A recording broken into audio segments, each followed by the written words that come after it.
Hello, Namaskara. Welcome to my YouTube channel. So in this video, we'll discuss work ethics and it is soft skill part 2. ನಮಸ್ಕಾರ. ಈ video ನಾವ್ ಏನ್ ಮಾಡೋಣಪ್ಪ ಅಂತಂದ್ರ work ethics ಅನ್ನ ನೋಡೋಣ.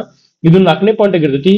ಇದಕ್ಕಿಂತ ಮುಂಚೆ ಏನಪ್ಪಾ ಅಂತಂದ್ರೆ ನಿಮ್ಗ ಕ್ರಿಯೇಟಿವಿಟಿ ಬಗ್ಗೆ, ಆಮೇಲೆ ಅಡಾಪ್ಟಬಿಲಿಟಿ ಬಗ್ಗೆ, ಲೀಡರ್ಶಿಪ್ ಕ್ವಾಲಿಟಿ ಬಗ್ಗೆ, ಸೊ ಇದ್ರ ಮೇಲೆ ನಾನು ಸಾಫ್ಟ್ ಸ್ಕಿಲ್ ಮಾಡಿದ್ದೀನಿ. ಇದು 4th ಪಾಯಿಂಟ್ ಐತ್ರಿ.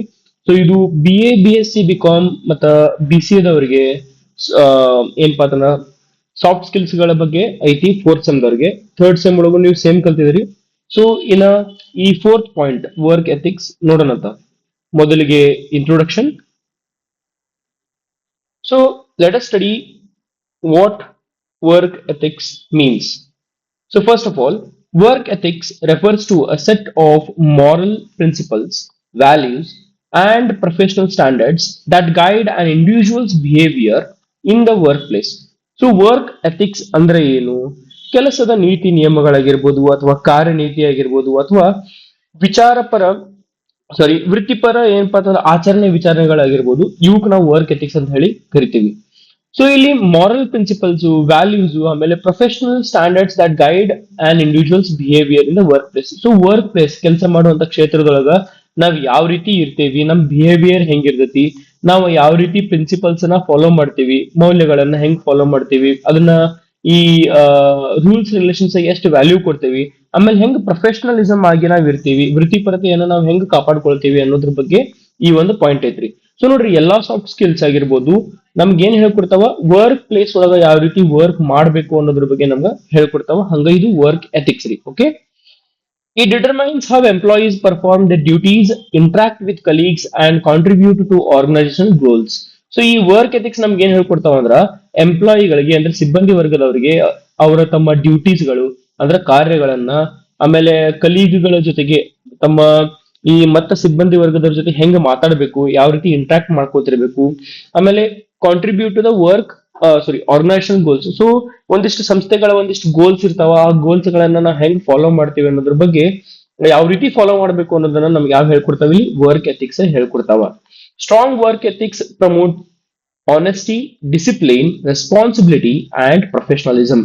ಸೊ ಈ ಸ್ಟ್ರಾಂಗ್ ವರ್ಕ್ ಎಥಿಕ್ಸ್ ಎಲ್ಲರೂ ತಮ್ಮ ಈ ಕೆಲಸದ ನೀತಿಗಳನ್ನ ಕರೆಕ್ಟ್ ಆಗಿ ಒಂದಿಷ್ಟು ನಿಯಮಗಳನ್ನ ಕರೆಕ್ಟ್ ಆಗಿ ಫಾಲೋ ಮಾಡ್ಕೊಂತಿದ್ರಪ್ಪ ಅಂತಂದ್ರ, ಅಗದಿ ಏನಪ್ಪಾ ಅಂತಂದ್ರೆ ಆನೆಸ್ಟ್ ಪ್ರಾಮಾಣಿಕತೆಯಿಂದ ಫಾಲೋ ಮಾಡ್ಕೊಂತಿದ್ರಂದ್ರ 100% ಏನಾಗತ್ತಪ್ಪ ಅಂತಂದ್ರ ಅಲ್ಲಿ ಈ ಪ್ರೊಫೆಷನಲಿಸಮ್ ಗ್ರೋತ್ ಅದ ಅಂದ್ರೆ ಒಂದು ಸಂಸ್ಥೆ ಬೆಳವಣಿಗೆ ಆಗ್ತಿದೆ ಅಂತ ಹೇಳಿ ನಾವು ನೋಡ್ಬೋದು. ಸೊ ಈ ವರ್ಕ್ ಎಥಿಕ್ಸ್ ಇವನ್ನೆಲ್ಲನೂ ಕೂಡ ನಮ್ಗ ಹೇಳ್ಕೊಡ್ತೈತಿ. ಸೊ ಎಕ್ಸಾಮ್ ಒಳಗೆ ಹೆಂಗ್ ಬರೀಬೇಕ್ರಿ ಸರ್? ಇಂಟ್ರೊಡಕ್ಷನ್ ಅಂತ ಹೇಳಿ ಬರ್ರಿ, ಈ ಒಂದಿಷ್ಟು ಪಾಯಿಂಟ್ಸ್ ಅದ್ರ ನಿಮ್ಗೆ ಯಾವ ನೆನಪು ಉಳಿತಾವ ಅದನ್ನ ಬರ್ರಿ. ಆಮೇಲೆ ಈ ಸೆಕೆಂಡ್ ಪ್ಯಾರಾಗ್ರಾಫ್ ಏನೈತೆ ಇದ್ರೊಳಗಿನ ಒಂದಿಷ್ಟ ಫಸ್ಟ್ ಪ್ಯಾರಾಗ್ರಾಫ್ ಒಳಗಿನ ಒಂದಿಷ್ಟು ತಗೊಂಡ ಏನಪ್ಪಾ ಅಂತಂದ್ರ ಬರೀಬೇಕಾದೈತಿ. ನಿಮ್ ಎಕ್ಸಾಮ್ ಒಳಗೆ ಯಾವ ರೀತಿ ಕ್ವಶನ್ಸ್ ಕೇಳ್ತಾರ ಅಂದ್ರ, what are work ethics and how do we place them in the work, ಆಮೇಲೆ ಇಂಪಾರ್ಟೆನ್ಸ್ ಆಫ್ ವರ್ಕ್ ಎಥಿಕ್ಸ್ ಅಥವಾ key elements of work ethics ಕೇಳಬರು, ಅಥವಾ ಕ್ಯಾರೆಕ್ಟರಿಸ್ಟಿಕ್ಸ್ ಆಫ್ ವರ್ಕ್ ಎಥಿಕ್ಸ್ ಅಂತ ಹೇಳಿ ನಿಮ್ಗೆ ಕ್ವಶನ್ಸ್ ಬರ್ತಾವ. ಯಾವ್ದು ಕೇಳಿದ್ರು ನೀವು ಇನ್ ಎಕ್ಸಾಮ್ ಒಳಗ ಇದನ್ನ ಬರಿಬಹುದು ನೀವು. ಆಮೇಲೆ ನೆಕ್ಸ್ಟ್ ಈ ವಿಡಿಯೋ ಒಳಗೆ ನೀವು ಎಂಡ್ ತನ ನೋಡಿದ್ರೆ ಅಂದ್ರೆ ನಿಮ್ಗೆ ಕೀ ಎಲಿಮೆಂಟ್ಸ್ ಕೊಟ್ಟಿದ್ದೀನಿ, ಹಂಗ ಏನಪ್ಪಾ ಅಂತಂದ್ರ ಇಂಪಾರ್ಟೆನ್ಸ್ ಆಫ್ ವರ್ಕ್ ಎಥಿಕ್ಸ್ ಕೂಡ ಕೊಟ್ಟಿದ್ದೀನಿ. ಓಕೆ, ನಿಮ್ಗಂತೂ ಕ್ವಶನ್ಸ್ ಕೊಟ್ಟಿದ್ದೀನಿ, ಈಗ ಕ್ವಶನ್ಸ್ ಹೇಳತ್ತಲ್ಲ ಬಾಯ್ಲೆ ಇದೇ ರೀತಿ ಕ್ವಶನ್ಸ್ ಬರ್ತಾವ. ನೋಡ್ರಿ next paragraph. In any organization technical skills alone are not enough for success. ಯಾವುದೇ ಸಂಸ್ಥೆ ಒಳಗ ಈ ಬರೀ ಟೆಕ್ನಿಕಲ್ ಸ್ಕಿಲ್ಸ್ ಅಷ್ಟೇ ಏನಪ್ಪಾ ಅಂತಂದ್ರ ಇಲ್ಲಿ ಯೂಸಿಗೆ ಬರಂಗಿಲ್ಲ ಅಂತ ಹೇಳಿ ನಾವ್ ಹೇಳ್ತೇವಿ. ಬರೀ ತಂತ್ರಜ್ಞಾನ ಇಟ್ಕೊಂಡು ನಿಮ್ಗ ತಂತ್ರಜ್ಞಾನ ಚಲೋ ನಡ್ಸಾಕ್ ಬರ್ತೈತಿ, ನಿಮ್ಗೆ ಬಹಳಷ್ಟು ಸ್ಕಿಲ್ಸ್ ಅದಾವ, ಟೆಕ್ನಿಕಲ್ ಸ್ಕಿಲ್ಸ್ ಅದಾವ ಅಂತಂದ್ರ ಅದರಿಂದ ಸಕ್ಸಸ್ ಆಗಂಗಿಲ್ಲ ಒಂದ್ ಸಂಸ್ಥೆ. ಒಂದು ಸಂಸ್ಥೆ ಒಳಗೆ ಏನಪ್ಪಾ ಅಂತಂದ್ರ ಈ ನೀತಿ ನಿಯಮಗಳನ್ನ ಪರಿಪಾಲನೆ ಮಾಡೋದನ್ನು ಕೂಡ ಅಷ್ಟೇ ಇಂಪಾರ್ಟೆಂಟ್ ಆಗಿರ್ತೈತಿ.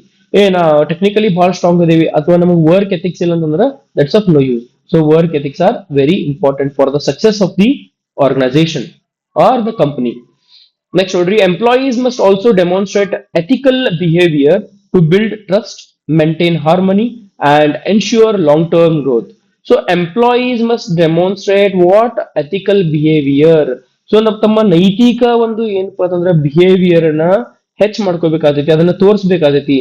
ಆಮೇಲೆ ಇದರಿಂದ ಏನಾಗತ್ತಪ್ಪ ಅಂತಂದ್ರೆ ಪರಸ್ಪರ ಬಿಲ್ಡ್ ಟ್ರಸ್ಟ್ ಅಂದ್ರೆ ಏನು, ಒಬ್ಬರನ್ನ ಒಬ್ರು ನಂಬಿಕೆ ವಿಶ್ವಾಸದಿಂದ ಇರ್ಬೇಕಾಗ್ತೈತಿ. ಇದರಿಂದ ತಮ್ಮ ಒಂದು ಏನಪ್ಪಾ ಅಂತಂದ್ರೆ ಈ ಕ್ವಾಲಿಟಿ ಆಫ್ ರಿಲೇಶನ್ಶಿಪ್ ಏನಾಗುತ್ತೆ ಅಂದ್ರ ಹೆಚ್ಚಿಗೆ ಆಗ್ತೈತಿ. ಫ್ರೆಂಡ್ಸ್ ಗ್ರೂಪ್ ಹೆಚ್ಚಾಗ್ತಾವ. ಸೊ ಅದ್ರೊಳಗೆ ಕ್ವಾಲಿಟಿ ಹೆಚ್ಚಾಗೈತಿ. ಇದರಿಂದ ಏನಾಗತ್ತಪ್ಪ ಅಂತಂದ್ರೆ ಲಾಂಗ್ ಟರ್ಮ್ ಗ್ರೋತ್ ಆಗ್ತೈತಿ. ಹೆಂಗ್ ಲಾಂಗ್ ಟರ್ಮ್ ಗ್ರೋತ್ ಆಗ್ತೈತಿ? ನೀವು ಜಗಳ ಮಾಡೋದು ಕರೆಕ್ಟ್ ಆಗಿ ಪ್ರಾಪರ್ ವರ್ಕ್ ಮಾಡ್ಕೊಂತಿದ್ರಪ್ಪ ಅಂತಂದ್ರೆ ಆಬ್ವಿಯಸ್ಲಿ ಒಂದಿಷ್ಟು ಕಂಪ್ನಿಗಳ ಬೆಳಿತಾವ. ಒಂದಿಷ್ಟ ಅಲ್ಲ, ಪ್ರತಿಯೊಂದು ಕಂಪ್ನಿಗಳು ಕೂಡ ಬೆಳಿತಾವ ಅಂತ ಹೇಳಿ ನಾವು ನೋಡ್ಬೋದು. ಎಸ್, ಇಲ್ಲಿವರೆಗೂ ನಾ ಹೇಳಿದ್ ನಿಮ್ಗೆ ಅರ್ಥ ಆಗಿತ್ತಪ್ಪ ಅಂತಂದ್ರ ಶೇರ್, ಸಬ್ಸ್ಕ್ರೈಬ್ ಅಂಡ್ ಲೈಕ್ ಕೊಡೋದನ್ನ ಮರೆಯಕ್ ಹೋಗ್ಬೇಡ್ರಿ. ಹಂಗ ಕಮೆಂಟ್ ಮಾಡಿ ತಿಳಿಸ್ರಿ ನಿಮ್ಗೆ ಈ ವಿಡಿಯೋ ಹೆಂಗ್ ಅನ್ಸುತ್ತೆ ಅಂತ ಹೇಳಿ. ನೆಕ್ಸ್ಟ್ ನೋಡ್ರಿ, key components of work ethics. So ನಿಮ್ಗೆ ಈಗ ಕೀ ಕಾಂಪೋನೆಂಟ್ಸ್ ಅನ್ನ ಹೇಳ್ತೀನಿ. First of all, honesty. Honesty ಅಂದ್ರೆ ಏನು? ವೃತ್ತಿಪರತೆ, ಪ್ರಾಮಾಣಿಕತೆ. ನಾವು ಯಾವ ರೀತಿ ಪ್ರಾಮಾಣಿಕತೆಯಿಂದ ವರ್ಕ್ ಮಾಡ್ತೀವೋ ಅದೇ ರೀತಿ ನಮಗೆ ಏನಪ್ಪಾ ಅಂತಂದ್ರೆ ಪರ್ಫಾರ್ಮೆನ್ಸ್ ಇಂಪ್ರೂವ್ ಆಗ್ತೈತಿ, ಕಂಪ್ನಿ ಗ್ರೋತ್ನು ಆಗ್ತೈತಿ. ಓಕೆ, ಇಲ್ಲಿ ಅದನ್ನ ಹೇಳ್ತಾರೆ ನೋಡ್ರಿ. Honesty means being truthful and transparent in communication and work performance. So work performance ಒಳಗ ನನಗೆ ಕೆಲಸ ಜಾಸ್ತಿ ಬೀಳದಿಂದ ಹೇಳಿ ನೀ ಕೆಲಸ ಸ್ಲೋ ಮಾಡೋದಲ್ಲ. ವರ್ಕ್ ಅನ್ನ ಏನಪ್ಪಾ ಅಂತಂದ್ರೆ ಡಿವೈಡ್ ಮಾಡಿ, ಆಮೇಲೆ ಆ ಒಂದು ವರ್ಕ್ ಅನ್ನ ಕೊಟ್ಟಂತ ವರ್ಕ್ ಅನ್ನ ನೀವು ನಿಯತಿಂದ ಕೆಲಸ ಮಾಡಬೇಕಾಗ್ತೈತಿ. ಓಕೆ, ಬಹಳ ಒಂದು ಪ್ರಾಮಾಣಿಕತೆಯಿಂದ ನೀವು ಇರಬೇಕಾಗ್ತೈತಿ ಒಂದು ಕಂಪ್ನಿ ಒಳಗ. ನಿಜ, ಟ್ರೂತ್ಫುಲ್ ಆಗಿರ್ಬೇಕಾಗ್ತೈತಿ, ಬಹಳ ನೀವು ಖರೆ ಇರ್ಬೇಕಾಗ್ತೈತಿ. ಓಕೆ, ನೆಕ್ಸ್ಟ್ ನೋಡ್ರಿ, it involves avoiding lies, fraud, cheating or manipulations. So ಯಾವುದೇ ರೀತಿಯಾದಂತ ಸುಳ್ಳುಗಳನ್ನ, ಫ್ರಾಡ್, ಮೋಸವನ್ನ, ಆಮೇಲೆ ಚೀಟಿಂಗ್ ಮಾಡ್ಲಾರ್ದಂಗ, ಆಮೇಲೆ ಏನೋ ಒಂದು ಸುಳ್ಳೊಂದು ಸೊಟ್ಟೊಂದು ಹೇಳಿ ನಿಮ್ಮ ಕೆಲಸವನ್ನ ಮಾಡೋದಾಗ್ಲಿ ಮಾಡಬಾರ್ದು. ನೀವು ವರ್ಕ್ ಪ್ಲೇಸ್ ಒಳಗೆ ಏನಪ್ಪಾ ಅಂತಂದ್ರೆ ಬಹಳಷ್ಟು ಆನೆಸ್ಟ್ ಆಗಿರ್ಬೇಕಾಗೈತಿ. In the work place honesty includes. So honesty ಅಂದ್ರೆ ಏನು? ಅದು ಯಾವೆಲ್ಲ ಒಂದು ಆಯಾಮಗಳನ್ನ ಹೊಂದಿಕೊಂಡೈತಿ, ಯಾವೆಲ್ಲ ಅದಾವ ಅಂತ ಹೇಳಿ ನೋಡೋಣ. Providing accurate information. ಆ ಪ್ರತಿಯೊಂದು ಕಡೆ ನೋಡ್ರಿ, ನೀವು ಯಾವ್ದೋ ಒಂದು ಕೆಲಸದ ಕ್ಷೇತ್ರದೊಳಗ ಇನ್ಫಾರ್ಮೇಶನ್ ನ ಏನ್ ಮಾಡ್ಬೇಕು, ನೀವು ಕರೆಕ್ಟ್ ಆಗಿ ಕೊಡಬೇಕು, ಅಕ್ಯುರೇಟ್ ಆಗಿರಬೇಕು. Next point, reporting work progress truthfully. So ನಿಮ್ಗೆ ಯಾವುದೇ ಒಂದು ಕೆಲಸಗಳಿರ್ಲಿ ಅದನ್ನ ಬಹಳ ಟ್ರೂತ್ಫುಲ್ ಆಗಿ ಆ ಒಂದು ಕೆಲಸಗಳನ್ನ ಕೊಡ್ಬೇಕು, ಮಾಡಿಸ್ಬೇಕಾಗತಿ. ಸೊ ಟ್ರೂತ್ಫುಲ್ ಆಗಿರ್ಬೇಕು. ನೆಕ್ಸ್ಟ್ ಪಾಯಿಂಟ್ ಏನಪ್ಪಾ ಅಂತಂದ್ರೆ ಅಡ್ಮಿಟಿಂಗ್ ಮಿಸ್ಟೇಕ್ಸ್. ನಿಮ್ಮ ಏನಾದ್ರೂ ಒಂದು ತಪ್ಪುಗಳಾಗಿದ್ದಪ್ಪ ಅಂತಂದ್ರೆ ಒಪ್ಕೊಳಕ್ ನೀವು ಗಟ್ಟಿಯಾಗಿರ್ಬೇಕು. ಒಪ್ಕೊಂಡ್ರಿಪ್ಪ ಅಂತಂದ್ರ ಏನೋ it removes all the liabilities in the company. ಏನೋ ಒಂದು ಕೆಟ್ಟದಾಗೋದಿತ್ತಪ್ಪ ಅಂತಂದ್ರೆ ಅದನ್ನೆಲ್ಲಾನು ತೆಗಿತಾರ. ಏನೋ ಒಂದು ಪ್ರಾಬ್ಲಮ್ಸ್ ಅನ್ನು ಫೇಸ್ ಮಾಡೋದನ್ನು ಕೂಡ ಕಮ್ಮಿ ಆಗ್ತೈತಿ. So admit your mistakes. ನೀವು ತಪ್ಪುಗಳನ್ನ ಮಾಡಿದ್ರಿ ಅಂದ್ರೆ ಅದನ್ನ ಒಪ್ಕೊಳಕ ರೆಡಿ ಇರ್ಬೇಕಾಗ್ತೈತಿ. ಇನ್ನು ನೆಕ್ಸ್ಟ್ ನೋಡ್ರಿ, ಅವಾಯ್ಡಿಂಗ್ ಫಾಲ್ಸ್ ಕ್ಲೇಮ್ಸ್. ಸೊ ನೀವು ಫಾಲ್ಸ್ ಕ್ಲೇಮ್ಸ್ ಅಂದ್ರೆ ನೀವು ಏನೋ ಒಂದು ಕೆಲಸ ಮಾಡಿರಂಗಿಲ್ಲ, ಅದನ್ನು ನಾನಾ ಮಾಡಿದೆ ಅಂತ ಹೇಳಿ ಒಪ್ಕೊಳ್ಳೋದಿರಲಿಲ್ಲ. That is also a huge blunder. Okay, it might create blunders. Blunders ಅಂದ್ರೆ ಏನು? ಬಹಳಷ್ಟು ತೊಂದರೆಗಳನ್ನ ಈಡ್ ಮಾಡ್ತಿದ. ಸೊ ದಟ್ ಈಸ್ ವೈ ನೀವ್ ಏನಪ್ಪಾ ಅಂತಂದ್ರೆ ಫಾಲ್ಸ್ ಕ್ಲೇಮ್ಸ್ ಅನ್ನ ಮಾಡೋದು ಬಿಡ್ರಿ. ಫಾಲ್ಸ್ ಕ್ಲೇಮ್ ಅಂದ್ರೆ ಸುಳ್ಳೊಂದು ಸೊಟ್ಟೊಂದು ಹೇಳಿ ನಾನು ಕೆಲಸ ಮಾಡಿದ್ದೀನಿ, ನಾನು ಕೆಲಸ ಮಾಡಿಲ್ಲ, ಅಥವಾ ನಾ ಹೋಗಿದ್ರಿಲ್ಲ, ಏನೋ ಒಂದ್ ನಿಮ್ ಕೆಲಸ ಹೇಳಿರ್ತಾರ, ಅದನ್ನ ಮಾಡಿಲ್ಲ ಅಂದ್ರೂ ಮಾಡಿ ಅಂತ ಹೇಳಿ ಹೇಳೋದು ತಪ್ಪಾಗ್ತೈತಿ. ಎಸ್, ನಿಮಗೆ ಆನೆಸ್ಟಿ ಅನ್ನೋ ಒಂದು ಪಾಯಿಂಟ್ ವರ್ಕ್ ಎಥಿಕ್ಸ್ ಒಳಗೆ ಗೊತ್ತಾಗಿತ್ತಪ್ಪ ಅಂತಂದ್ರೆ share, subscribe and like this video. ಹಂಗ just comment me and tell me how did you feel about this video. If you have any suggestions also, you can give me. So second point is punctuality. So punctuality ಅಂದ್ರೆ ಏನು? Punctuality refers to arriving at work on time.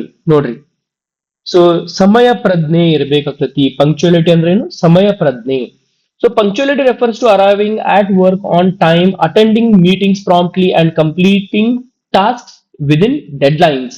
So ನೀವು ಏನಪ್ಪಾ ಅಂತಂದ್ರ ಅಗದಿ ನಿಮಗೆ ಸಮಯ ಪ್ರಜ್ಞೆಯಿಂದ ನೀವು ಕೆಲ್ಸಕ್ಕ ಅಗದಿ ಟೈಮ್ ಸರಿ ಹೋಗ್ಬೇಕಾಗ್ತತಿ. ಆಮೇಲೆ ಯಾವ್ದೇ ಒಂದು ಮೀಟಿಂಗ್ಸ್ ಇರ್ತಾವಲ್ಲ, ಅದನ್ನ ಮೀಟಿಂಗ್ಸ್ ಅಟೆಂಡ್ ಮಾಡ್ಬೇಕಾಗತಿ.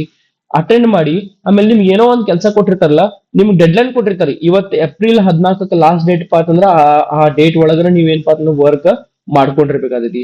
ಅಥವಾ ಒಂದ್ ನೋಡ್ರಿ, ಜನವರಿ ತಿಂಗಳದ ಮಂತ್ ಎಂಡ್ ಮಟ್ಟ ನೀವು ಕೆಲಸ ಮುಗಿಸಿರ್ಬೇಕು ಹೇಳಿ ಒಂದ್ ತಿಂಗಳ ಟೈಮ್ ಕೊಟ್ಟಿರ್ತಾರ.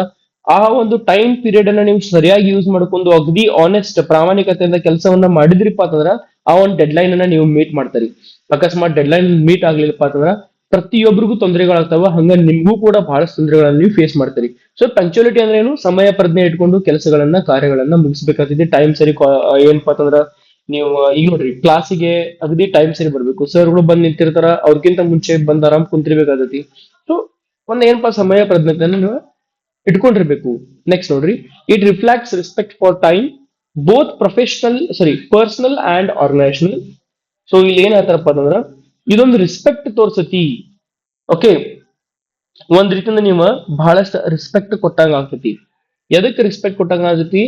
ನಿಮ್ಮ ಒಂದು ಪರ್ಸನಲ್ ಆಗಿರ್ಬೋದು, ಆಮೇಲೆ ಒಂದು ಸಂಸ್ಥೆಗೆ ರೆಸ್ಪೆಕ್ಟ್ ಕೊಟ್ಟಂಗ ಆಗ್ತತಿ. ಸೊ ಅದಕ್ಕೆ ನೀವೇನಪ್ಪ ಅಂದ್ರೆ ಸಮಯ ಪ್ರಜ್ಞೆ ಇಟ್ಕೊಂಡಿರ್ಬೇಕಾಗ್ತತಿ. ಇನ್ನ ಪಂಕ್ಚುಯಲ್ ಎಂಪ್ಲಾಯೀಸ್ ಅವ್ರು ಹೆಂಗಿರ್ತಾರಪ್ಪ ಅಂತಂದ್ರೆ others plan their work schedule properly. So plan their work schedule properly, ತಮ್ಮ ಒಂದು ಪ್ಲಾನ್ ಗಳನ್ನ ಕರೆಕ್ಟ್ ಆಗಿ ಮಾಡ್ಕೊಂಡಿರ್ತಾರೆ. ಕೆಲಸ ತಕ್ಕಂಗ ಯಾವ ರೀತಿ ನಾನು ಈ ಟೈಮ್ದಾಗ ಏನ್ ಮಾಡ್ಬೇಕು, ಮುಂದಿನ ಒಂದು ಗಳಿಗೆ ಒಳನ ಏನ್ ಮಾಡ್ಕೋಬೇಕು, ಈ ಒಂದು ತಾಸೊಳನ ಏನ್ ಮಾಡ್ಕೋಬೇಕು ಕೆಲಸ, ಆಮೇಲೆ ನಾಳೆಗೆ ಏನ್ ಮಾಡ್ಬೇಕು, ನಾಡ್ದಾಗ ಏನ್ ಮಾಡ್ಬೇಕು ಅಂತ ಹೇಳಿ ಈಗ ವರ್ಕ್ ಪ್ಲಾನ್ ಗಳು ಇರ್ತಾವ, ಶೆಡ್ಯೂಲ್ ಪ್ಲಾನ್ ಮಾಡ್ಕೊಂಡಿರ್ತೀರಿ. Avoid unnecessary delays. ಸೊ ಒಬ್ಬ ಪಂಕ್ಚುಯಲ್ ವ್ಯಕ್ತಿ ಹೆಂಗಿರ್ತಂತ ಅಂತಂದ್ರ ಅನ್ನೆಸೆಸರಿ ಡಿಲೇಗಳನ್ನ ಮಾಡಂಗಿಲ್ಲ, ಅಂದ್ರ ವಿಳಂಬವನ್ನ ಮಾಡಂಗಿಲ್ಲ. ಏನೋ ಒಂದು ಕೆಲಸ ಕೊಟ್ಟಿರ್ಲಿ ಅಥವಾ ಟೈಮ್ ಸರಿ ಹೋಗ್ತಿರ್ತಾನ ತನ್ನ ಕೆಲಸಗಳಿಗೆ. Next respect time. ಎಸ್, ಮತ್ತೊಮ್ಮೆ ಏನಪ್ಪಾ ಅಂತಂದ್ರ ನೀವೊಂದು ರೆಸ್ಪೆಕ್ಟ್ ಅನ್ನ ಕೊಡ್ಬೇಕಾಗತ್ತೆ. ಅದಕ್ಕ ಟೈಮಿಗೆ ರೆಸ್ಪೆಕ್ಟ್ ಕೊಡ್ಬೇಕು. Improve over all work flow. ಒಬ್ಬ ಪಂಕ್ಚುಯಲ್ ವ್ಯಕ್ತಿ ಇರ್ತಾನಲ್ಲ, ಆ ಒಂದು ವರ್ಕ್ ಫ್ಲೋನ ಬಹಳ ಸಲೀಸಾಗಿ ಮುಂದುವರ್ಸ್ಕೊಂಡ ಹೋಗ್ತಾನ ಅಂತಂದ ಹೇಳಿ ನಾವು ನೋಡ್ಬೋದು. ಇದು ಪಂಕ್ಚುಯಲ್ರಿ ಎರಡನೇ ಪಾಯಿಂಟ್. ಅರ್ಥ ಆಗಿತ್ತು ಅಂದ್ರ share, subscribe, like and comment. Next ನೋಡ್ರಿ ಥರ್ಡ್ ಪಾಯಿಂಟ್, ಡಿಸಿಪ್ಲಿನ್ ಅಂತ ಹೇಳಿ ಹೇಳಿದಾರೆ. ಡಿಸಿಪ್ಲಿನ್ ಅಂದ್ರೆ ಏನು? ಶಿಸ್ತು. ಮತ್ ಸೇಮ್ ಪಾಯಿಂಟ್ಸ್ ರಿಪೀಟ್ ಆಗ್ತಾವ ಇಲ್ಲಿ. Discipline means following organization rules, policies and standards consistently. It involves self-control, orderliness, and commitment to duties. So ಇದು ಎಕ್ಸ್ಪ್ಲೇನ್ ಮಾಡೋಕ್ಕಿಂತ ಮುಂಚೆ ನಿಮಗೆ ಆಲ್ರೆಡಿ ನಾನು ಏನಪ್ಪಾ ಅಂತಂದ್ರ ಉಳಿದಂತ ಸಾಫ್ಟ್ ಸ್ಕಿಲ್ಸ್ ಮೇಲೆ ವಿಡಿಯೋನ ಮಾಡಿದ್ದೀನಿ. ಅದ್ ಯಾವ್ದಪ್ಪ ಅಂತಂದ್ರೆ ಮೊದಲನೇದಾಗಿ ಲೀಡರ್ಶಿಪ್, ಕ್ರಿಯೇಟಿವಿಟಿ, ಅಡಾಪ್ಟಬಿಲಿಟಿ, ಇದು 4ನೇ ವಿಡಿಯೋ. ವರ್ಕ್ ಎಥಿಕ್ಸ್ ಲಾಸ್ಟ್ ವಿಡಿಯೋನು ಕೂಡ ಒಂದು ಸಾಫ್ಟ್ ಸ್ಕಿಲ್ ಮೇಲೆ ಮಾಡಿರ್ತೀನಿ, ಅದನ್ನು ಕೂಡ ನೀವು ನೋಡ್ಬೋದು. ಸೊ ಟೋಟಲ್ 5 ಸಾಫ್ಟ್ ಸ್ಕಿಲ್ಸ್ ಅದಾವ, 5 ಸಾಫ್ಟ್ ಸ್ಕಿಲ್ ಮೇಲೆ ನಾನು ವಿಡಿಯೋ ಮಾಡಿ ಹಾಕಿರ್ತೀನಿ. ಸೊ ಡಿಸಿಪ್ಲಿನ್ ಅಂದ್ರೆ ಏನು? ಶಿಸ್ತು. Following organization rules, policies and standards consistently. So ಒಂದು ಏನಪ್ಪಾ ಅಂತಂದ್ರ ಒಂದು ಸಂಸ್ಥೆಯ ರೂಲ್ಸ್ ಅಂಡ್ ರೆಗ್ಯುಲೇಷನ್ಸ್ ಅನ್ನ ಫಾಲೋ ಮಾಡೋದು, ಪಾಲಿಸೀಸ್ ಗಳನ್ನ, ನಿಯಮಗಳನ್ನ ಫಾಲೋ ಮಾಡೋದು, ಆಮೇಲೆ ಅದಕ್ಕೊಂದಿಷ್ಟು ಸ್ಟ್ಯಾಂಡರ್ಡ್ಸ್ ಇರ್ತಾವ, ಆ ಸ್ಟ್ಯಾಂಡರ್ಡ್ಸ್ ಗಳನ್ನ ಪ್ರಾಪರ್ ಆಗಿ ನೀವು ಫಾಲೋ ಮಾಡೋದಕ್ಕೆ ಡಿಸಿಪ್ಲಿನ್ ಅಂತ ಹೇಳಿ ಕರಿತೀವಿ. ಆಮೇಲೆ ಇದು ಒಂದು ಸಾಫ್ಟ್ ಸ್ಕಿಲ್ ಬಹಳಷ್ಟು ಇಂಪಾರ್ಟೆಂಟ್ ಆಗಿರ್ತೈತಿ. It involves self control, orderliness and commitment to duties. So ನಿಮ್ಮ ಕಾರ್ಯ, ನಿಮ್ಮ ಕೆಲಸ ಮಾಡುವಂತ ಕ್ಷೇತ್ರಕ್ಕ ನೀವು ಒಂದು ಕಮಿಟ್ಮೆಂಟ್ ನ ತೋರಿಸ್ಕೊಡ್ತೈತಿ. ನೀವು ಡಿಸಿಪ್ಲಿನ್ ಆಗಿದ್ರಂದ್ರ ನಿಮ್ಮ ಸೆಲ್ಫ್ ಕಂಟ್ರೋಲ್ ನ ತೋರಿಸ್ತೈತಿ. ಆಮೇಲೆ ಆರ್ಡರ್ಲಿನೆಸ್, ನೀವು ಯಾವುದೇ ಒಂದು ಕೆಲಸವನ್ನ ಕೊಟ್ಟರ ಅಗದಿ ನಿಯಮಾನುಸಾರವಾಗಿ ನೀವು ಏನಪ್ಪಾ ಅಂತಂದ್ರೆ ಕೆಲಸವನ್ನ ಮಾಡ್ತೀರಿ. ಸೊ ನಿಮ್ಮ ಈ ವೃತ್ತಿಪರ ಆಚಾರ ವಿಚಾರಗಳನ್ನ ಬಹಳಷ್ಟ ನಿಯತ್ತಿನಿಂದ ನೀವು ಅದನ್ನ ಮಾಡ್ಕೊಂತ ಹೋಗ್ತಿರ್ತೀರಿ. ಓಕೆ, ನೆಕ್ಸ್ಟ್ ನೋಡ್ರಿ, work place discipline includes. Work place disciplines ಯಾವೆಲ್ಲ ಒಂದು ಪಾಯಿಂಟ್ಸ್ ಇನ್ಕ್ಲೂಡ್ ಮಾಡ್ಕೊಂಡದಂದ್ರ, ಮೊದಲಾಗಿ ಫಾಲೋಯಿಂಗ್ ಕಂಪನಿ ಪಾಲಿಸೀಸ್. ಕಂಪನಿದು ಏನ್ರ ಒಂದಿಷ್ಟು ಪಾಲಿಸೀಸ್ ಇರ್ತಾವ, ಆ ಪಾಲಿಸಿಗಳನ್ನ ನೀವು ಕರೆಕ್ಟ್ ಆಗಿ ಫಾಲೋ ಮಾಡ್ಕೊಂಡು ಹೋಗ್ತಿರ್ತೀರಿ. Maintaining work place decorum. So work place decorum ಅಂದ್ರೆ ಡೆಕೋರೇಷನ್ ಅಂತ ಹೇಳ್ಬೋದು, ಅಥವಾ ಟೈಮಿಂಗ್ಸ್ ಆಗಿರ್ಬೋದು. ಓಕೆ, ಟೈಮಿಂಗ್ಸ್ ಆಗಿರ್ಬೋದು, ರೂಲ್ಸ್ ಅಂಡ್ ರೆಗ್ಯುಲೇಷನ್ಸ್ ಮತ್ತೆ ಸೇಮ್ ಪಾಯಿಂಟ್ಸ್ ರಿಪೀಟ್ ಆಗತ್ತಾವ, ಅದನ್ನ ಫಾಲೋ ಮಾಡೋದಾಗಿರ್ಬೋದು. Adhering to dress codes. So ಒಂದಿಷ್ಟು ಡ್ರೆಸ್ ಕೋಡ್ಗಳು ಇರ್ತಾವ, ಆ ಡ್ರೆಸ್ ಕೋಡ್ ಅನ್ನ ಫಾಲೋ ಮಾಡೋದು. ನೆಕ್ಸ್ಟ್ ಅವಾಯ್ಡಿಂಗ್ ಮಿಸ್ಕಂಡಕ್ಟ್, ಯಾವುದೇ ರೀತಿಯಾದ ತಪ್ಪುಗಳನ್ನ ಆಗ್ಬಾರ್ದಂಗ್ ನೋಡ್ಬೇಕಾಗ್ತೈತಿ. ಸೊ ಇವಿಷ್ಟು ಏನಪ್ಪಾ ಅಂತಂದ್ರೆ ಡಿಸಿಪ್ಲಿನ್ ಪಾಯಿಂಟ್ಗಳು ಅದಾವ. ಇನ್ನ ಫೋರ್ತ್ ಪಾಯಿಂಟ್ ನೋಡ್ರಿ, ರೆಸ್ಪಾನ್ಸಿಬಿಲಿಟಿ. ರೆಸ್ಪಾನ್ಸಿಬಿಲಿಟಿ ಅಂದ್ರೆ ಏನು? ಜವಾಬ್ದಾರಿಗಳು. ಸೊ ಮತ್ತು ಪಾಯಿಂಟ್ಸ್ ರಿಪೀಟ್ ಆಗ್ತಾವ, ಮತ್ತೆ ನಿಮ್ಗೆ ಅದನ್ನ ಹೇಳೋದೈತಿ. ಈ ಪಾಯಿಂಟ್ಸ್ ನೋಡ್ಕೊಟ್ರೆ ಆಮೇಲೆ ಬರೀರಿ ನೀವು. Responsibility means accepting and completing assign duties sincerely and efficiently. Responsible employees takes ownership of their of their task and do not blame others for mistakes.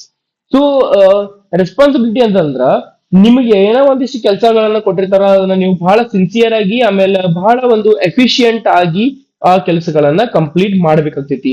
So accept ಮಾಡ್ಕೊಳ್ಳೋದು ಬಹಳ ಇಂಪಾರ್ಟೆಂಟ್ ರೀ. ಒಬ್ಬ ರೆಸ್ಪಾನ್ಸಿಬಲ್ ವ್ಯಕ್ತಿ, ಒಬ್ಬ ಜವಾಬ್ದಾರಿಯುತ ವ್ಯಕ್ತಿ ಹೆಂಗಿರ್ತಾನಪ್ಪ ಅಂತಂದ್ರೆ ತನ್ನ ಬಂದಿರುವಂತ ಕೆಲಸಗಳನ್ನ ಮುಗ್ಸಾಕ್ ಟ್ರೈ ಮಾಡ್ತಾನ. ಅವನ್ ಯಾವುದೇ ರೀತಿಯಿಂದ ಅಗದಿ ನಿಷ್ಠೆಯಿಂದ, ಅಗದಿ ಅದನ್ನ ತನ್ನ ಸಾಮರ್ಥ್ಯದಿಂದ ಅದನ್ನ ಮುಗ್ಸಕ ಟ್ರೈ ಮಾಡ್ತಾನ. ಇನ್ನ responsible employees take ownership of the task and do not blame mistakes. So ಯಾರ ಒಬ್ಬ ರೆಸ್ಪಾನ್ಸಿಬಲ್ ಅದಾರೋ, ಯಾರ ಜವಾಬ್ದಾರಿಗಳನ್ನ ತಗೊಂಡಿರ್ತಾರಲ್ಲ, ಅವ್ರು ಹೆಂಗಿರ್ತಾರ ಅಂದ್ರ ಆ ವ್ಯಕ್ತಿ ಏನೋ ಒಂದು ಮಿಸ್ಟೇಕ್ಸ್ ಆಗ್ಲಿ, ಆ ಮಿಸ್ಟೇಕ್ಸ್ ಅನ್ನ ತನ್ನ ಮೇಲೆ ಹಾಕೊಂತಾನ. ಯಾಕಂದ್ರೆ ತಾ ಕೆಲಸ ಸರಿ ಮಾಡ್ರಂಗಿಲ್ಲ. ಒಂದು ಟೀಮ್ ಇರ್ತೈತಲ್ಲ, ಟೀಮ್ ಜವಾಬ್ದಾರಿ ತಗೊಂಡಿದ ಅನ್ಬೇಕ. ಒಂದು ಟೀಮ್ ಯಾವುದೇ ವ್ಯಕ್ತಿ ಮಿಸ್ಟೇಕ್ ಮಾಡಿದ್ರು ಕೂಡ ಆ ಒಂದು ಬ್ಲೇಮ್ ಅನ್ನ, ಏನೋ ಒಂದು ತಪ್ಪನ್ನ, ಏನೋ ಒಂದು ಹೇಳ್ತಿರ್ತಾರಲ್ಲ ಅವ್ರ ಮಂದಿ ತಪ್ಪು ಮಾಡಿತ್ತು ಅಂದ್ರೆ ಅದನ್ನ ತಾನ ಸ್ವತಃ ತಗೋತಾನ. ಸೊ ರೆಸ್ಪಾನ್ಸಿಬಲ್ ವ್ಯಕ್ತಿ ಮಾಡುವಂತ ಈ ಕೆಲಸಗಳು. ನೆಕ್ಸ್ಟ್ ನೋಡ್ರಿ, ರೆಸ್ಪಾನ್ಸಿಬಲ್ ವ್ಯಕ್ತಿ ಹೆಂಗಿರ್ಬೇಕು ವರ್ಕ್ ಪ್ಲೇಸ್ ಒಳಗಂದ್ರ, ಮೊದಲಾಗಿ ಏನಪ್ಪಾ, completing task on time. So ಯಾವುದೇ ರೀತಿಯಾದಂತ ಟಾಸ್ಕ್ ಕೊಟ್ಟಿರ್ಲಿ, ಆ ಟಾಸ್ಕ್ ಗಳನ್ನ ಏನಪ್ಪಾ ಅಂತಂದ್ರ ಆನ್ ಟೈಮ್ ಆಗಿ ಮಾಡ್ಬೇಕಾಗ್ತೈತಿ. Next ensuring quality work. ಯಾವುದೇ ಒಂದು ಕ್ವಾಲಿಟಿ ವರ್ಕ್ ಅವ ಮಾಡ್ತಾನ, ಅಗ್ರಿ ಅದನ್ನ ಕರೆಕ್ಟ್ ಆಗಿ ಮಾಡ್ಕೊಂಡು ಹೋಗ್ತಾನ. ಇನ್ನು ಎಕ್ಸೆಪ್ಟಿಂಗ್ ಅಕೌಂಟಬಿಲಿಟಿ. ಏನೋ ಒಂದು ಪ್ರಾಬ್ಲಮ್ಸ್ ಆಗಿರ್ಲಿ, ಏನೋ ಒಂದು ನೋಡ್ರಿ ಬ್ಲೇಮ್ಸ್, ಹೆಚ್ಚ ಹೊಗಳಿಕೆನು ಎಕ್ಸೆಪ್ಟ್ ಮಾಡ್ಕೊಂತಾನ, ಆಮೇಲೆ ತೆಗಳಿಕೆನು ತನ್ನ ಪೂರ್ತಿಕ ಇಟ್ಕೊಂಡಿರ್ತಾನ. ಆಮೇಲೆ ಸಪೋರ್ಟಿಂಗ್ ಟೀಮ್ ಗೋಲ್ಸ್, ಒಂದು ಟೀಮ್ ಗೋಲ್ ಅನ್ನ ಸಪೋರ್ಟ್ ಮಾಡುವಂತ ವ್ಯಕ್ತಿ ಯಾರಾಗಿರ್ತಾರಪ್ಪ ಅಂತಂದ್ರ ಜವಾಬ್ದಾರಿಯುಕ್ತ ವ್ಯಕ್ತಿ ಇರ್ತಾನ. ಸೊ ಇವು 4 ಪಾಯಿಂಟ್ಗಳು ಅದಾವ್ರಿ. ನಿಮಗೆ ಫೋರ್ತ್ ಪಾಯಿಂಟ್ ಅರ್ಥ ಆಗಿತ್ತಪ್ಪ ಅಂತಂದ್ರೆ ಶೇರ್, ಸಬ್ಸ್ಕ್ರೈಬ್, ಲೈಕ್ ಅಂಡ್ ಹಂಗ ಕಮೆಂಟ್ ಮಾಡಿ ತಿಳಿಸಿ ನಿಮಗೆ ಈ ವಿಡಿಯೋ ಹೆಂಗ ಅನಿಸಿದ್ರಿ. ನೆಕ್ಸ್ಟ್ ಯಾವ ಒಂದು ಟಾಪಿಕ್ ಮೇಲೆ ನಿಮಗ ಬೇಕು ವಿಡಿಯೋಸ್ ಅಂತ ಹೇಳಿ ನೀವು ಕಮೆಂಟ್ ಮಾಡಿ ನಂಗ ತಿಳಿಸ್ರಿ. ಇನ್ನ ಫಿಫ್ತ್ ಪಾಯಿಂಟ್ ಏನಪ್ಪಾ ಅಂತಂದ್ರ ಪ್ರೊಫೆಷನಲಿಸಮ್. ಪ್ರೊಫೆಷನಲಿಸಮ್ ಅಂದ್ರೆ ಏನು? Professionalism refers to maintaining respectful behaviour, ಆಮೇಲೆ respectful behavior, proper conduct, and positive attitude at work. It reflects maturity and ethical standards. So professionalism ಅಂದ್ರೆ ಏನು? ವೃತ್ತಿಪರತೆ. ಸೊ ತಮ್ಮ ಒಂದು ವೃತ್ತಿ ಒಳಗ ಯಾವ ರೀತಿ ಇರ್ತಾರ ಅನ್ನೋದಕ್ಕೂ ಕೂಡ ಇದಕ್ಕೂ ಪ್ರೊಫೆಷನಲಿಸಮ್ ಅಂತ ಹೇಳಿ ನಾವು ಕರಿತೀವಿ. Professionalism refers to maintaining respectful behaviour, proper conduct and positive attitude at work. ಒಬ್ಬ ವೃತ್ತಿಪರ ವ್ಯಕ್ತಿ ಯಾವ ರೀತಿ ರೆಸ್ಪೆಕ್ಟ್ಫುಲ್ ಬಿಹೇವಿಯರ್ ಇಂದ ಇರ್ತಾನ, ಆಮೇಲೆ ಯಾವ ರೀತಿ ತನ್ನ ಕೆಲಸ ಕಾರ್ಯಗಳನ್ನ ಮಾಡ್ಕೊಂಡು ಹೋಗ್ತಾನ, ಆಮೇಲೆ ಒಂದು ಪಾಸಿಟಿವ್ ಅಟಿಟ್ಯೂಡ್ ಅನ್ನ ಇಟ್ಕೊಂಡು ಹೋಗೋರಿಗೆ ನಾವೇನಂತೀವಿ ಪ್ರೊಫೆಷನಲ್ ಅಂತ ಹೇಳಿ ಕರಿತೀವಿ. ವೃತ್ತಿಪರ, ಪ್ರೊಫೆಷನಲಿಸಮ್ ಅಂತ ಹೇಳಿ. Okay, it reflects maturity and ethical standards. So ಈ ಪ್ರೊಫೆಷನಲ್ ಅಂತ ಹೇಳಿದ್ರೆ is a professional IT worker ಅಂತ ಅಂತಿರ್ತೀವಲ್ಲ ನಾವು, ಅಥವಾ ಪ್ರೊಫೆಷನಲ್ ಟೀಚರ್ ಅಂತ ಹೇಳಿ ಕರಿತೀವಲ್ಲ, ಅದ್ರ ಅರ್ಥ ಏನಪ್ಪಾ ಅಂತಂದ್ರ ಬಹಳಷ್ಟು ಮೆಚುರಿಟಿಯಿಂದ ಇರ್ತಾನ. ಆಮೇಲೆ ಅದ್ರ ಜೊತೆಗೆ ಏನಪ್ಪಾ ಅಂತಂದ್ರೆ ಎಥಿಕಲ್ ಸ್ಟ್ಯಾಂಡರ್ಡ್ಸ್, ಕೆಲಸದ ಕಾರ್ಯನೀತಿಗಳನ್ನೆಲ್ಲಾನು ಪ್ರಾಪರ್ ಆಗಿ ಕಂಡಕ್ಟ್ ಮಾಡ್ಕೊಂತ ಹೋಗ್ತಿರ್ತಾನ. ಇನ್ನ ಪ್ರೊಫೆಷನಲ್ ಎಂಪ್ಲಾಯೀಸ್ ಹೆಂಗಿರ್ತಾರಪ್ಪ ಅಂತಂದ್ರ ಕಮ್ಯುನಿಕೇಟ್ ಪೊಲೈಟ್ಲಿ, ಬಹಳಷ್ಟು ಪೊಲೈಟ್ ಆಗಿ ಕಮ್ಯುನಿಕೇಟ್ ಮಾಡ್ತಾರ. ಆಮೇಲೆ next maintaining appropriate dress and behaviour, dressing sense ಬಹಳಷ್ಟು ಚಲೋ ಇರ್ತೈತಿ, ಅಗದಿ ಮೇಂಟೈನ್ ಮಾಡ್ಕೊಂತ ಹೋಗ್ತಿರ್ತಾರ. ಈ ನೋಡ್ರಿ ಒಂದಿಷ್ಟು ಯಾವ್ದೋ ಒಂದು ಕಂಪ್ನಿಗಳಿಗೆ ನೀವು ಟಿ ಶರ್ಟ್ಸ್ ಹಾಕೊಳ್ಳಕ್ ಅಲಾವ್ ಇರಂಗಿಲ್ಲ, ಅಂದ್ರೂ ಟಿ ಶರ್ಟ್ ಹಾಕೊಂಡು ಹೋಗುದು, ಅಥವಾ ಬಿಹೇವಿಯರ್ ನಿಮ್ದು ಬಹಳ ರೂಡ್ ಆಗಿತ್ತು, ಏನೋ ಒಂದು ಪ್ರಶ್ನೆಗಳನ್ನ ಕೇಳಿದ್ರೆ ಬಹಳ ಹಾರ್ಶ್ ಆಗಿ ಉತ್ತರ ಕೊಡ್ತಿದ್ರಿ, ಬಹಳ ಕೆಟ್ಟದಾಗಿ ಬಿಹೇವಿಯರ್ ಮಾಡ್ತಿದ್ರಪ್ಪ ಅಂತಂದ್ರೆ you are not a professional worker ಅಂತ ಹೇಳಿ ಅರ್ಥ. Avoiding work place gossip. So ನಿಮ್ಮ ಒಂದು ವೃತ್ತಿಪರತೆ ಒಳಗ ಅಥವಾ ನಿಮ್ಮ ವೃತ್ತಿ ಒಳಗ ಯಾರಾದ್ರೂ ಒಂದಿಷ್ಟು ಬಂದು ಇವ್ರ ಬಗ್ಗೆ ಹೇಳ್ತಿರ್ತಾರ ಅಂದ್ರೆ ಅದನ್ನ ಕೇಳಬಾರದಲ್ಲಿ. ಸೊ ಒಬ್ಬ ಪ್ರೊಫೆಷನಲ್ ವರ್ಕರ್ ಹೆಂಗಿರ್ತಾನಪ್ಪ ಅಂತಂದ್ರ, ಒಬ್ಬ ಸಿಬ್ಬಂದಿ ಹೆಂಗಿರ್ತಾನಂದ್ರ ಯಾರ್ದು ಏನು ಕೇಳಂಗಿಲ್ಲ, ತನ್ನ ಪ್ರೊಜೆಕ್ಟ್ ಕೆಲಸ ಮಾಡೋದು, ಮಾತಾಡ್ತಿರ್ತಾನೆ ಎಲ್ಲರ ಬಗ್ಗೆ, ಆದ್ರೆ ಬೇರೆದರ ಬಗ್ಗೆ ಮಾತಾಡಂಗಿಲ್ಲ, ಕೆಲಸದ ಬಗ್ಗೆ ಮಾತಾಡಿ ಮುಗಿಸ್ಬಿಡ್ತಿರ್ತಾನ. ಇನ್ನ respect colleagues and superiors. So ತಮ್ಮ ಕಲೀಗ್ಸ್, ತನ್ನ ಈ ಸಿಬ್ಬಂದಿ ವರ್ಗದವ್ರಿಗೆ, ಬೇರೆ ಸಿಬ್ಬಂದಿ ವರ್ಗದವ್ರು ಇರ್ತಾರಲ್ಲ ತನ್ನ ಕೆಲಸ ಮಾಡೋ ಕ್ಷೇತ್ರದೊಳಗ ಕಲೀಗ್ಸ್ ಅಂತ ಹೇಳ್ತಿರ್ತಾರ ಅವ್ರಿಗೆ. ಆಮೇಲೆ ಹಂಗ ಸುಪೀರಿಯರ್ ಗಳಿಗೆ ರೆಸ್ಪೆಕ್ಟ್ ಅನ್ನ ಕೊಡ್ತಾನ, ಅವ್ರಿಗೆ ನಾವು ಪ್ರೊಫೆಷನಲ್ ಅಂತ ಹೇಳಿ ಕರಿತೀವಿ. ಇವು ಇಷ್ಟು 5ನೇ ಪಾಯಿಂಟ್ ರೀ ಪ್ರೊಫೆಷನಲಿಸಮ್. ನಿಮ್ಗೆ ಅರ್ಥ ಆಗಿತ್ತಪ್ಪ ಅಂತಂದ್ರೆ ಶೇರ್, ಸಬ್ಸ್ಕ್ರೈಬ್, ಲೈಕ್ ಹಂಗ ಕಮೆಂಟ್ ಮಾಡಿ ತಿಳಿಸ್ರಿ ನಿಮ್ಗೆ ಈ ವಿಡಿಯೋ ಹೆಂಗ ಅನ್ಸಲಿ. ಹಂಗ ನೀವು ನನ್ನ ಯೂಟ್ಯೂಬ್ ಒಳಗೆ ಇಲ್ಲಿ ಅಜಿತ್ ಕರಿಗಾರ್ ಅಂತ ಸರ್ಚ್ ಮಾಡ್ರಿ, ವಿಡಿಯೋಸ್ ಬರ್ತಾವ. ಇನ್ಸ್ಟಾಗ್ರಾಮ್ ಒಳಗೂ ಕೂಡ ಅಜಿತ್ ಕರಿಗಾರ್ ಅಂತ ಹೇಳಿ ಸರ್ಚ್ ಮಾಡ್ರಿ, ನಿಮ್ಗೆ ಇನ್ಫಾರ್ಮೇಶನ್ ಸಿಗ್ತೈತಿ. ಆಮೇಲೆ ಇನ್ಸ್ಟಾಗ್ರಾಮ್ ಒಳಗೆ ನಾ ಯಾವ್ದೇ ರೀತಿಯಾದಂತ ಒಂದು ಎಜುಕೇಶನಲ್ ವಿಡಿಯೋಸ್ ಅನ್ನ ಬಿಟ್ಟಿರಂಗಿಲ್ಲ, it is only personal. 6 point ನೋಡ್ರಿ ಇಂಟಿಗ್ರಿಟಿ ಅಂತ ಹೇಳಿ. Integrity means doing the right thing even when no one is watching. It is closely related to moral character and ethical consistency. So ಈ integrity ಅಂದ್ರೆ ಏನು? ಸಮಗ್ರತೆ ಅಂತಂದ ಹೇಳಿ. ಓಕೆ, ಸಮಗ್ರವಾಗಿ ವಿಚಾರಣವನ್ನ ಮಾಡ್ಬೇಕಂತೈತಿ. ಆಮೇಲೆ ಯಾವ್ದು ಸರಿ ಯಾವ್ದು ತಪ್ಪು ಅಂತ ಹೇಳಿ ಎಲ್ಲಾ ವಿಚಾರಗಳನ್ನ ಇಟ್ಕೊಂಡಿರುವಂತ ವ್ಯಕ್ತಿ ಯಾರಪ್ಪ ಅಂತಂದ್ರ ಇಂಟಿಗ್ರಿಟಿ ಹೊಂದಿರುವಂತ ವ್ಯಕ್ತಿ ಅಂತ ಹೇಳಿ ನಾವು ಹೇಳ್ಬೋದು. Integrity means doing the right thing, ಎಲ್ಲ ಕರೆಕ್ಟ್ ಮಾಡವ, even when no one is watching. ಯಾರು ನಮ್ಮನ್ನ ನೋಡತ್ತ ಹೇಳಿ ಕೆಟ್ಟ ಮಾಡೋದಲ್ಲ, ಅಥವಾ ನಮ್ಮನ್ನ ಯಾರು ಅಪ್ರಿಶಿಯೇಟ್ ಮಾಡೋದ್ ಹೇಳಿ ಬಿಟ್ಟು ಬಿಡೋದಲ್ಲ. ಏನೋ ಆಗ್ಲಿ ನಾನು ಕರೆಕ್ಟ್ ಮಾಡ್ಕೊಂತ ಹೋಗ್ತೀನಿ ಅನ್ನೋ ವ್ಯಕ್ತಿ ಯಾರಿರ್ತಾನ, ಈ ಇಂಟಿಗ್ರಿಟಿ ಇರತಕ್ಕಂತ ಒಬ್ಬ ವ್ಯಕ್ತಿ ಅದನ್ನ ಮಾಡ್ತಾನ. ನೆಕ್ಸ್ಟ್ ನೋಡ್ರಿ, it is closely related to moral character and ethical consistency. So ಇದು ಏನಾಗತ್ತಪ್ಪ ಅಂತಂದ್ರೆ ಇಲ್ಲಿ ತನ್ನ ಒಂದು ಮಾರಲ್ ಕ್ಯಾರೆಕ್ಟರ್ ಆಗಿರ್ಬೋದು, ಅಂದ್ರ ತನ್ನ ನೈತಿಕ ಕ್ಯಾರೆಕ್ಟರ್ನ, ಆಮೇಲೆ ಎಥಿಕಲ್ ಕನ್ಸಿಸ್ಟೆನ್ಸಿನ ತೋರಿಸುವಂತ ಒಂದು ಪಾಯಿಂಟ್ ರೀ. ಎಂಪ್ಲಾಯೀಸ್ ವಿತ್ ಇಂಟಿಗ್ರಿಟಿ ಅವ್ರು ಹೆಂಗಿರ್ತಾರೆ ಅಂದ್ರೆ ಫಾಲೋ ಎಥಿಕಲ್ ಪ್ರಿನ್ಸಿಪಲ್ಸ್. ಮತ್ತೊಮ್ಮೆ ಪಾಯಿಂಟ್ಸ್ ರಿಪೀಟ್ ಆಗ್ತಾವ. ರೂಲ್ಸ್ ಅಂಡ್ ರೆಗ್ಯುಲೇಷನ್ಸ್ ಫಾಲೋ ಮಾಡೋರು, ಅವಾಯ್ಡ್ ಕರಪ್ಷನ್ ಅಂಡ್ ಡಿಸ್ಆನೆಸ್ಟಿ. ಯಾವತ್ತು ನಿಯತ್ತಿನಿಂದ ಇರೋರು, ಕರಪ್ಷನ್ ಮಾಡಂಗಿಲ್ಲ, ಆಮೇಲೆ ಡಿಸ್ಆನೆಸ್ಟಿ ತೋರ್ಸಂಗಿಲ್ಲ, ದ್ರೋಹ ಬಗೆಯಂಗಿಲ್ಲ ಅಂತ ಹೇಳಿ ಅನ್ನಂಗ. Stands by their values. So ಯಾವ್ದೇ ರೀತಿಯಾದಂತಹ ವ್ಯಾಲ್ಯೂಗಳು ಇರ್ತಾವೆ, ಎಲ್ಲರಿಗೂ ವ್ಯಾಲ್ಯೂಗಳನ್ನ ಕೊಡ್ಕೋತು, ರೆಸ್ಪೆಕ್ಟ್ ಕೊಡ್ಕೋತ ಇರ್ತಕ್ಕಂಥ ವ್ಯಕ್ತಿಗಳು ಇರ್ತಾರ. Maintaining confidentiality. ಈ ಇಂಟಿಗ್ರಿಟಿ ಇರ್ತಂತ ವ್ಯಕ್ತಿ ಹೆಂಗಿರ್ತಾನಪ್ಪ ಅಂತಂದ್ರ ಬಹಳಷ್ಟು ಕಾನ್ಫಿಡೆನ್ಶಿಯಾಲಿಟಿ ತೋರಿಸಿರ್ತಾನ, ಬೇರೆದವ್ರ ಮೇಲೆ ಕಾನ್ಫಿಡೆನ್ಸ್ ಅನ್ನು ತೋರಿಸಿರ್ತಾನ, ಹಂಗ ತನ್ನ ಮೇಲೆ ತಾನು ಕಾನ್ಫಿಡೆಂಟ್ ಇರ್ತಾನ. ಇವು 6 ಪಾಯಿಂಟ್ಗಳು ಎಲ್ಲಿ ಬರ್ತಾವಪ್ಪ ಅಂತಂದ್ರೆ ನಿಮ್ಮ ವರ್ಕ್ ಎಥಿಕ್ಸ್ ಒಳಗೆ ಬರ್ತಾವ. ಹೇಳಿದ್ರೆ ನಿಮ್ಗೆ ಅರ್ಥ ಆಗಿತ್ತು ಅಂದ್ರೆ share, subscribe, like and comment ಮಾಡಿ ತಿಳಿಸ್ರಿ. ನೆಕ್ಸ್ಟ್ ಏನಪ್ಪಾ ಅಂತಂದ್ರೆ ನಿಮ್ಗೆ ಇಂಪಾರ್ಟೆನ್ಸ್ ಅನ್ನ ಹೇಳ್ಕೊಡ್ತೀನಿ. Importance of work ethics points ಗಳ ಒನ್ಸ್ ಅಗೇನ್ ನಿಮ್ಗೆ ಅದೇ ಹೇಳತ್ತೀನಿ, ರಿಪೀಟ್ ಆಗ್ತಾವ, ನಾನು ಫಾಸ್ಟ್ ಹೇಳ್ಕೊಂಡು ಹೋಗ್ತೀನಿ ನೋಡ್ರಿ. ಈಗ first point is build trust among colleagues. ಇದೆ ನಿಮ್ಗೆ ಹೇಳಿದೆ ನಾ ಇದನ್ನ ವರ್ಕ್ ಎಥಿಕ್ಸ್ ಒಂದಿಷ್ಟು ಪಾಯಿಂಟ್ಸ್ ಗಳು ಹೇಳ್ಬೇಕಾದ್ರೆ ಇವು ಬಂದಾವ. Builds trust among the colleagues ಅಂದ್ರೆ when employees act honest and responsibly, trust develops within the team, trust improves cooperation and team work. So trust ಅಂದ್ರೆ ನಂಬಿಕೆ, ನಂಬಿಕೆಯಿಂದ ಏನಾಗುತ್ತಪ್ಪ ಅಂತಂದ್ರೆ ನೀವು ಆನೆಸ್ಟಿಯಿಂದ ಬಹಳ ಒಂದು ಏನಪ್ಪಾ ಅಂದ್ರೆ ಪ್ರಾಮಾಣಿಕತೆಯಿಂದ ಕೆಲಸ ಮಾಡುವುದು, ರೆಸ್ಪಾನ್ಸಿಬಲ್ ಆಗಿ ಜವಾಬ್ದಾರಿಯುತವಾಗಿ ನೀವು ಕೆಲಸ ಮಾಡ್ಕೊಂತ ಹೋದ್ರಿಪ್ಪ ಅಂತಂದ್ರ ಒಂದು ಟೀಮ್ ನ ಬೆಳವಣಿಗೆ ಆಗ್ತೈತಿ, ಹಂಗ ಒಂದು ಸಂಸ್ಥೆನೂ ಕೂಡ ಡೆವಲಪ್ ಆಗ್ತದೆ ಅಂತ ಹೇಳಿ ನೋಡಬಹುದು. Trust improves cooperation and team work. Trust ಇಂದ ನಂಬಿಕೆಯಿಂದ ಏನಾಗತ್ತಪ್ಪ ಅಂತಂದ್ರೆ ಟೀಮ್ ಕೋಆಪರೇಷನ್ ಹೊಂದಾಣಿಕೆ ಹೆಚ್ಚಾಕೊಂತ ಹೋಗ್ತೈತಿ. ಇನ್ನು ಎರಡನೇ ಪಾಯಿಂಟ್ ನೋಡ್ರಿ, ಇಂಪ್ರೂವ್ಸ್ ಕಂಪನಿ ರೆಪ್ಯುಟೇಷನ್. ಇವನು ಜಾಸ್ತಿ ಎಕ್ಸ್ಪ್ಲೇನ್ ಮಾಡ್ಕೊಂತ ಹೋಗ್ಬೋದು, ಎಕ್ಸ್ಟ್ರಾನು ಎಕ್ಸ್ಪ್ಲೇನ್ ಮಾಡಿರ್ತಾರ, ನಾ ಜಸ್ಟ್ ಶಾರ್ಟ್ ಆಗಿ ನಿಮ್ಗೆ ಕೊಟ್ಟಿದ್ದೀನಿ, ನಿಮ್ಗೆ ಬೇಕಂದ್ರೆ ಇನ್ನೂ ಒಂದಿಷ್ಟು ಪಾಯಿಂಟ್ಸ್ ನೀವು ಆಡ್ ಮಾಡಿ ಕೊಡ್ಬೋದು. ಎರಡನೇ ಪಾಯಿಂಟ್ ನೋಡ್ರಿ, ಇಂಪ್ರೂವ್ಸ್ ಕಂಪನಿ ರೆಪ್ಯುಟೇಷನ್. ನೀವು ವರ್ಕ್ ಎಥಿಕ್ಸ್ ನ ಫಾಲೋ ಮಾಡ್ಕೊಂತಿದ್ರ, ವರ್ಕ್ ಎಥಿಕ್ಸ್ ಇದ್ದೂಪ ಅಂತಂದ್ರ ಒಂದು ಕಂಪನಿಯ ರೆಪ್ಯುಟೇಷನ್ ಅನ್ನ ಹೆಚ್ಚು ಮಾಡ್ತೈತಿ. ಓಕೆ, ಹೆಸರನ್ನ ಹೆಚ್ಚು ಮಾಡ್ತೈತಿ ಅಂತ ಹೇಳಿ, ರೆಪ್ಯುಟೇಷನ್ ಅಂದ್ರೆ ಹೆಸರು ಮಾಡ್ತೈತಿ ಅನ್ನಂಗ. Organisations known for strong ethical standards attract customers, investors and talented employees. So ಬಹಳಷ್ಟು ಟ್ಯಾಲೆಂಟೆಡ್ ಎಂಪ್ಲಾಯೀಸ್ ಗಳು ಬರ್ತಾರ, ಆಮೇಲೆ ಏನಪ್ಪಾ ಅಂತಂದ್ರ ಕಸ್ಟಮರ್ಸ್ ಬಹಳ ಆಗ್ತಾರ, ಆಮೇಲೆ ಹಂಗ ಆ ಒಂದು ಕಂಪನಿಗೆ ಹೂಡಿಕೆದಾರರು ಇನ್ವೆಸ್ಟರ್ಸ್ ಕೂಡ ಹೆಚ್ಚಾಕೊಂತ ಹೋಗ್ತಾರ. Increases productivity. ಇನ್ಕ್ರೀಸ್ ಪ್ರೊಡಕ್ಟಿವಿಟಿ ಅಂದ್ರೆ ethical employees focus on work sincerely, reducing errors and improve efficiency. So ಕೆಲಸ ಒಂದು ಕ್ಷೇತ್ರದೊಳಗ ಕೆಲಸ ಒಂದು ಕಾರ್ಯಭಾರನ ಏನಪ್ಪಾ ಅಂತಂದ್ರ ತಮ್ಮ ಈ ವೃತ್ತಿಪರತೆಯಿಂದ ಏನಾಗತ್ತಪ್ಪ ಅಂತಂದ್ರ ಪ್ರೊಡಕ್ಟಿವಿಟಿ ಹೆಚ್ಚಾಗ್ತೈತಿ, ಉತ್ಪತ್ತಿ ಅಥವಾ ಆ ಉತ್ಪನ್ನಗಳು ಹೆಚ್ಚಾಕೊಂಡ್ ಹೋಗ್ತಾವ, ಪ್ರೊಡಕ್ಟಿವಿಟಿ ಹೆಚ್ಚಾಗಿದೆ ಅಂತ ಹೇಳಿ ನಾವು ನೋಡ್ಬೋದು. ಇಲ್ಲಿ ಫೋಕಸಸ್ ಆನ್ ವರ್ಕ್ ಸಿನ್ಸಿಯರ್ಲಿ, ಅಗದಿ ಸಿನ್ಸಿಯರ್ ಆಗಿ ಒಬ್ಬ ವ್ಯಕ್ತಿ ಫೋಕಸ್ ಮಾಡ್ಕೊಂಡ್ ತನ್ನ ಕೆಲಸದ ಮೇಲೆ ಫೋಕಸ್ ಮಾಡ್ಕೊಂಡ್ ಹೋಗಿದ್ದಪ್ಪ ಅಂತಂದ್ರ ಅಲ್ಲಿ ಏನಾಗ್ತದ್ರಿ, ಕೆಟ್ಟ ತಪ್ಪುಗಳು ಏನಪ್ಪಾ ಅಂತಂದ್ರ ಕಮ್ಮಿ ಹಾಕೊಂತ ಹೋಗ್ತಾವ, ಹಂಗ ಏನಪ್ಪಾ ಅಂತಂದ್ರೆ ಇಂಪ್ರೂವ್ ಹಾಕೊಂತ ಹೋಗ್ತೈತಿ, ಅದ್ರೊಳಗ ಎಫಿಷಿಯನ್ಸಿ ಒಳಗ ಇಂಪ್ರೂವ್ಮೆಂಟ್ ಕಾಣ್ತೈತಿ ಹೇಳಿ ನಾವು ನೋಡ್ಬೋದು. ಇದು 3 ಪಾಯಿಂಟ್ಗಳದು. ಇನ್ನು 4ನೇ ಪಾಯಿಂಟ್ ನೋಡ್ರಿ, create a healthy work environment, respect honesty and discipline, promote harmony and reduce work place conflicts. So ಯಾವುದೇ ರೀತಿಯಾದಂತ ಈ ರೆಸ್ಪೆಕ್ಟ್ ಆಗಿರ್ಬೋದು, ಆನೆಸ್ಟಿ ಆಗಿರ್ಬೋದು, ಆನೆಸ್ಟಿ ಅಂದ್ರೆ ಮತ್ತೆ ನೀವು ಹೇಳೋದನ್ನೇ ಪ್ರಾಮಾಣಿಕತೆ ಆಗಿರ್ಬೋದು, ಆಮೇಲೆ ಜವಾಬ್ದಾರಿ, ಇದರಿಂದ ಏನಾಗತ್ತಪ್ಪ ಅಂತಂದ್ರ ವರ್ಕ್ ಪ್ಲೇಸ್ ಒಳಗ ಯಾವುದೇ ರೀತಿಯಾದಂತ ಕನ್ಫ್ಲಿಕ್ಟ್ಸ್ ಅಂದ್ರೆ ಜಗಳಗಳು ಬರಂಗಿಲ್ಲ, ವಿವಾದಗಳು ಬರಂಗಿಲ್ಲ ಅಂತ ಹೇಳಿ ನಾವು ಹೇಳ್ಬೋದು. ಒಂದು ಒಳ್ಳೆ ವರ್ಕ್ ಎನ್ವಿರಾನ್ಮೆಂಟ್ ಕ್ರಿಯೇಟ್ ಆಗ್ತದೆ ಅಂತ ಹೇಳಿ ಹೇಳ್ಬೋದು. 5th ಪಾಯಿಂಟ್ ನೋಡ್ರಿ, supports long term success. Strong work ethics contribute to organisation stability and sustainable growth.